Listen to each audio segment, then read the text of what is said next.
Thank you. I'm Se-hoon Kim from Korea. Sorry again for not being there. Thank again for my brother Ulunay for the kind invitation and understanding. Today my talk is biceps splinting during rotator cuff repair to minimize the risk of re-tears. We all suffer to meet the common complication after rotator cuff repair, re-tears. Studies show that about 26.6% of rotator cuff repair result in re-tears. While some patients still experience tolerable function after a re-tear, it is generally accepted that better outcomes are achieved with intact repairs. Therefore, avoiding postoperative re-tears is critical. Re-tears are influenced by several factors, patient-related factors such as age, comorbidities, metabolism, and muscle degeneration, intraoperative factors like the repair technique and mechanical protection. Other factors including surgeon skill and rehabilitation quality. The goal is to find ways to protect and support the LCL intraoperatively. When choosing protective measures, we ideally want readily available local tissue, minimal invasiveness and risk of infection, low cost and minimal operative time. So long head of the biceps met this criteria, therefore ready to use. The technique of using the biceps have evolved over the years. There are several techniques available when utilizing the biceps in rotator cuff repairs.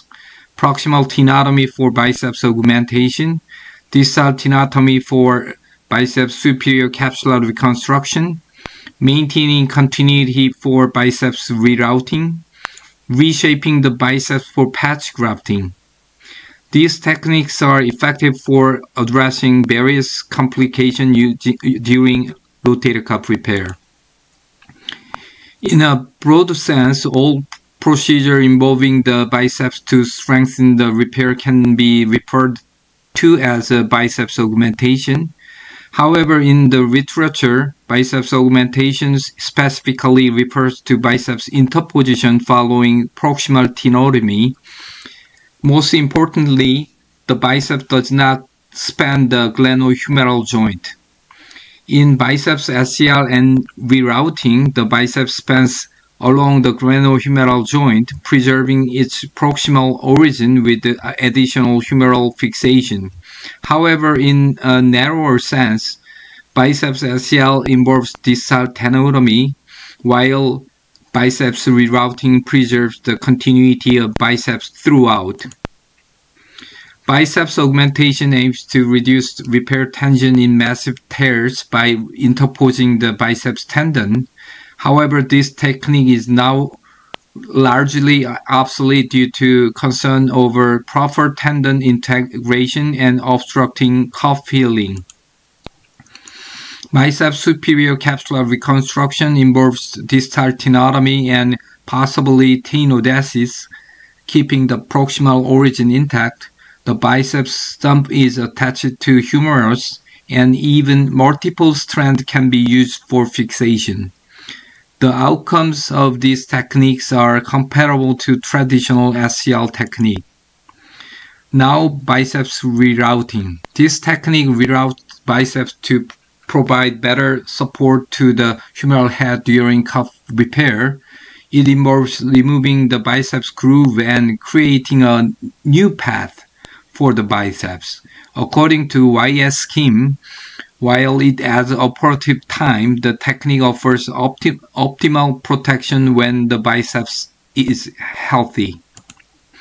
However, biceps-related pathologies are very common when there is cuff tear. It has been reported as high as 82%. Classically, rotator cuff repair with tenotomy or tenodesis had been standard procedure to these pathologies. Our concept of biceps splinting is to create a simple temporary splint to protect the cuff during initial healing. It's not expected to last forever, so for such purpose, the pathologic biceps may also be used. However, there are concerns for leaving a possible pain source. A retrospective historical cohort study was undertaken with a patient who received a cuff repair with a concomitant biceps region or a type 2 slab. In our institute, the biceps procedure has completely shifted from subpec tenodesis to splitting in 2018. After exclusion, 32 patients in each group with 1-year MRI and minimum 2-year follow-up were analyzed. Our mainstay of repairing cuff is a single load repair with triple loaded anchors.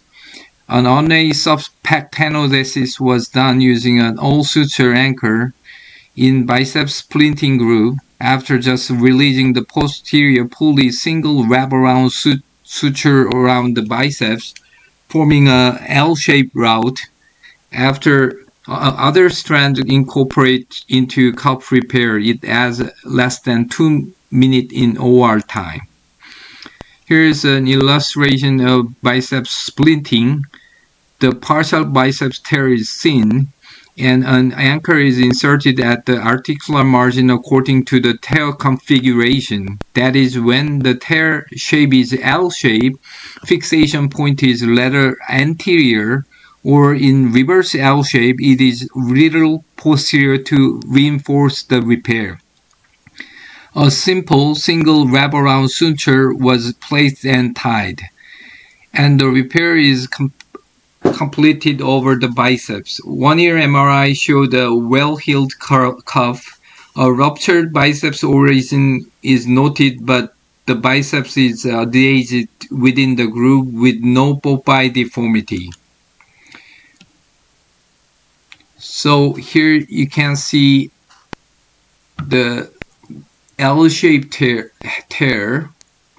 So you can place the anchor at the articular margin, and simple lap around suture was done at the biceps, and we tie them down at the anchor site.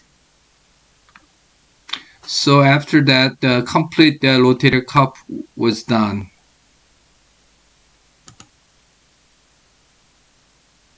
There were no significant differences in baseline data in each group, including functional score and tear size.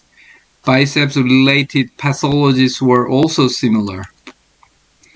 All outcome score differences were not significant, including no occurrence of Popeye deformity in both groups.